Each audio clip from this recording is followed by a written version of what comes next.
মহিলা চিকিৎসক ধর্ষণ করে তাকে খুন করা হয়। এত পাশবিক অত্যাচারে যে পশ্চিমবঙ্গের মানুষ সব গড়ছে উঠে, সেই ঘটনার সঙ্গে আমরাও সঙ্গ দিতে জনকল্যাণ সমিতির উদ্যোগে আমরা কিন্তু এই মিছিলটা সংগঠিত করি। গ্রামের মানুষজনই করছেন? হ্যাঁ। কি নাম আপনার? আমার নাম সুভাষ কুমার রায়। কি দাবি?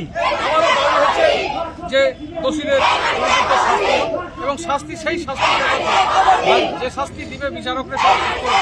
কিন্তু আমাদের দাবি হচ্ছে যাতে মৃত্যুদণ্ড হয়, যাতে এই মৃত্যুদণ্ড থেকে মানুষ জানতে পারে যে বাকি যারা ধর্ষণ করতে যাবে তারা যেন ভাবে আমাদের এই ঘটনা ঘটতে পারে।